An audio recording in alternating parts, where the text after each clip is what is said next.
Mema obi akwa baba obi 4G the next women or bofo baako pe. And na me se o mre bebre si ma du kopim du num pe na me free ha. But me ma wa wo hwe me no nyame hia se wonya mbre na de hwe me. E se ma me no be ka no. E wo se wo ya Asanteni ana wo Asante regional. Wutie audio we nwie no. E wo se o reho. De nti America ne se enye se me ana me ma reho. Asem na nka se be ma reho. Obi be ka se di asem no bofo kan nti asem ne be ma reho. Ene na mi ba bie bie mu no. Ye busa se Asante region boni ben ya political parties. Boni ben ya omo.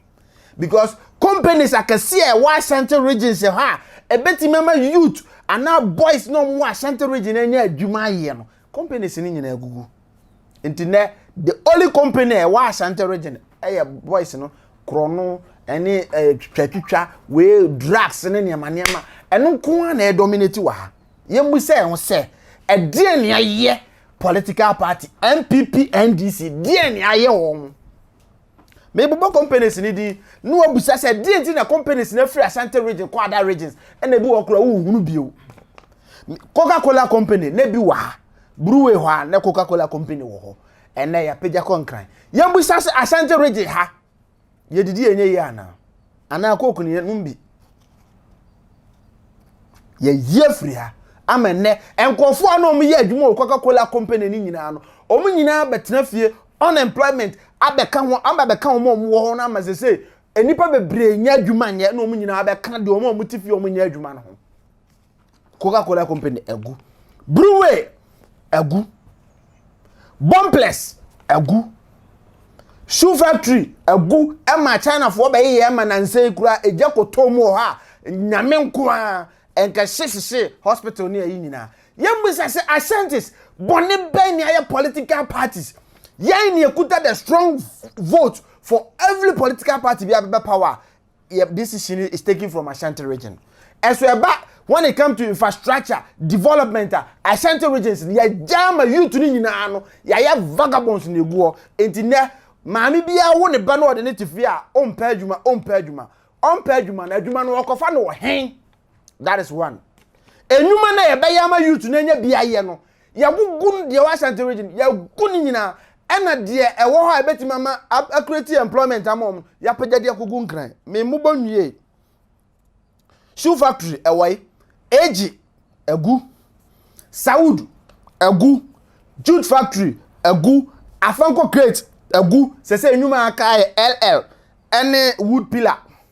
Eno kwa wood pillar kwa ala nse company for so age enti emu se ho se governmental work bia kra ni Asante region this be education sector na yi bi kakra bi Aden boni be na Asantes yaye oman bia mu badwo no employment ye adwuma ene mu dwo but ene employment nya adwuma nti youth na ye vagabond ene okuta 2 million na de mo obi so onfa nkodi awugro obekwa akoye e come de no a hungry man is an angry man eno na wasem panifo ne tena se dwere ehunu se ade omo ye no omo they are causing their own things ana otisi abonte a ohu nipa 10 a nipa 10 boys no youth 10 no man 9% nya adwuma 1% pen nya adwuma in the Asante region and na brantie bia wa Asante region no person obobra this wo konkran nti ya ne se ha de entena mobra this ye konkran enu mpanifo ne ntena se nwene hunu se ye nyina ya asore kogu nkran ne ho ye twok ena nsuo na eyiri fa nkran no nti ye nyina ya nse se ngogu nkran na mpanifo ne mu de munya sika na momfa nkogu abrochire o man ye nchichire ni se yo ye nchichire ni se moma me ni na ho se hwe ba bi akodu asha 1 Obaba akupo obetima dominate the nation Ghana and na ye kan say bi Asha 1 ya the Asha 1 sa ya ni baba en so na 4 years of his excellency na twam na wie na okọ ye ni bibia kan bio ya the Asha 1 IMF saga ba nyina no hon na kọ na mu di man na wu mu di abro mo ma the youth na ye ba ni sofa na mpanifo na amanyina duru age menopausal age you people are enjoying ubehu akokora wadi 72 80 no I talk V8 they are my young girl no one na twempena nti se na ya kikire man moko broni krom a e ya mo nkohwe de ho na na Accra broni krom odu 17 kona otishi abonte employment is very baby a onya bi simple at his beck and call onya bi aye more creative employment na mana at our beck and call and youth ni nya adwuma de ani aka se so mo mpa adwuma ba adwuma na ni ho ene Ghana so be hunu se obi ma obi adwuma oye oba na one ne koda o pene na da owi anu opia eye help me scratch your back or mine go na see you ube se be ma oba adwuma na o pene na da one ne da wi ansa na o ma ne sa adwuma omo ko use ni energy e de aye adwuma to benefit the nation no this obi ni na koda ansa obi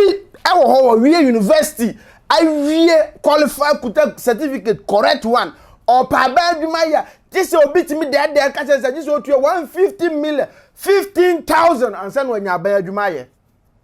eno kura ye ko post no wo kura bi ase na de na ko to be 7 months 8 months na ne pay kura mai ye musa say what kind of breeds are we breeding a kind of breeds ye ka say breed e de nipadua ba ne ye grooming we are grooming criminals emunima because a hungry man is an angry man.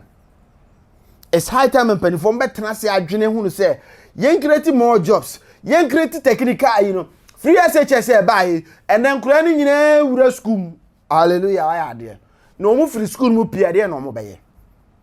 ya anwene ho ya adwene si yen pia mu nyina ngu school beye pia mu nyina ngu school no mu nyina ya de school no mo ko no bawie o mu wie a adwuma be no beye ye mu say ho even the graduates no mawie school no omo ne na more jobless how much more about omo afa no mu wura school omo mawie school dada no a o me graduate university me wo political science student a o ne nam ho sisi a o ye madam fo onye adwuma nye ebi kura agigi susu wo wie university wo gigi susu what kind of country is this nana oma bre da Asante youth nana yekoto twem yesre the youth na mu ye bre adwuma ni ha youth na bre nana onana mu bre nana yesre ekasa si anofum anodwo bre nana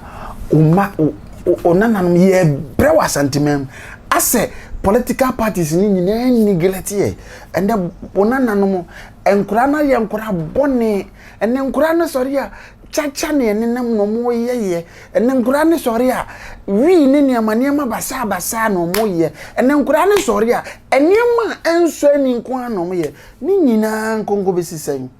adwuma ni wonitra nana yesira kan adwuma e wa Asanteman mu no mpemfo na yiyi ni nyina afri ha adwuma e wa Asanteman mu anana mpemfo na sese adwuma ni nyina afri ha ama youth na e wo Asanteman mu no die bedie ba bia die tibetu ayedine yemisa se boso meso a enkrani etua light be kuma se ni etua light be boso meto a enkrani etua ne tenant ne danka kuma se ni so etua ne danka benkrani anya adwuma ye be kuma se ni nya adwuma nya nana youth no de ne be emomo bre enti krono ne doso ene awudie ni doso Asanteman ye nam kura ne esuro ade entia a hungry man is an angry man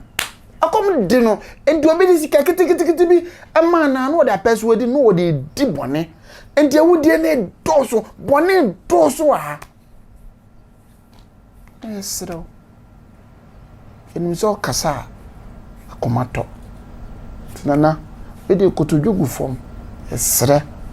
mpanifo no so mo ba ona so na se omo ba be ka omo nsem ye ba ebe wi a na ne yesre kasa se ye kana nka ya yesre oba wona na ne yesre ka kire omo so omo nyi nwuma ne bi omo ba na ase na omo ba be kasa ka kire omo se Asanteman yenso youth no so didi omo yeye wona na no so didi yeye enti wo sre se omo ba se ba ona so dia omo make sure say omo be create jobs na nya adwuma baako na ewo ho no emo be ba no omo be sa ma adwuma na sa agu na adwuma bia ni Asante region This say nana so obehwe ma adwuma aka Ghana high store obeko obi osi dan no store si anim osi dan and obi a bi store wonanim enti store na na ebetime didi ho a kopim si bi tia so ye ma na omo beba no so betena store no sa na ene ne do mu ko school ko ye de enim se nana sire betia o ya so pam na me nhira o mpegya o nya okron no nya okese o ma kwatenten ahodin wo me da wase